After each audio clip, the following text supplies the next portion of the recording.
Good evening and thanks for joining me on another fantastic college football Saturday. We start right there with the LSU Tigers looking to step out of conference and keep their momentum rolling after a couple of huge SEC West victories. Trying to shake the sleep out of their eyes for the 11 a.m. kick at the Carrier Dome. Karl Malone doing just that here in the first quarter. Brandon Harris back to pass in some trouble. Decides to flip it to Leonard Fournette. Why not? Gets it in his hands. Fournette goes up the sidelines. 47 yards before finally being pushed out in Syracuse territory. And if he gets you down there, might as well reward it. Fournette gets the handoff and gets into the end zone to give the Tigers the early 7-0 lead. They would struggle in the first half and led just 7-3 at the break. But in the third, Syracuse punts to Shaq White. Bad decision, coach. Right back up the middle, 65 yards to the house on that one. LSU in front 17-3, but the Cuse not going away. Third stringer Zach Mahoney, the beautiful dime right there, 17-10.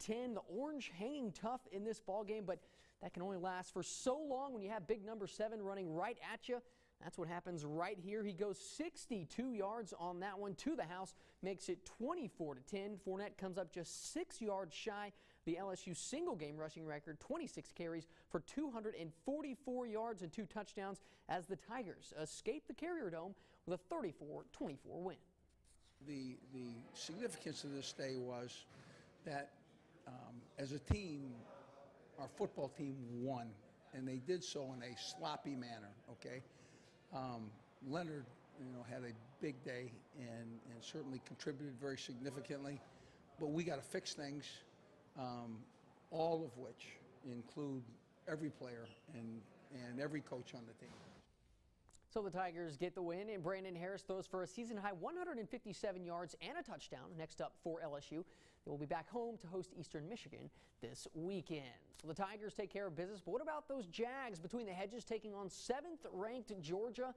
Bulldogs up 3-0 in the first when Grayson Lambert finds Nick Chubb, who weaves his way in for the touchdown. Bulldogs go on top 10-0. 17-0 Dogs here when Southern does get on the board. Leonard Tillery, the hard, tough run inside the 5, gets into the end zone for the touchdown. He carried it 15 times for 75 yards. Jags within 11 at 17-6. Scary moment here in the third, though, as Devon Gales collides with a defender blocking on the return. He goes down. Southern released a statement saying that it is a spinal injury and he will remain under doctor's care in Athens until further notice.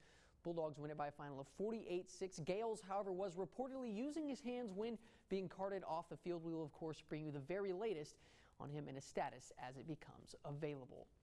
And the Tigers' next SEC opponent, the old ball coach, Steve Spurrier and the Gamecocks. They were in action playing a close ball game today at Williams-Brice, winning it 31-14 over Central Florida.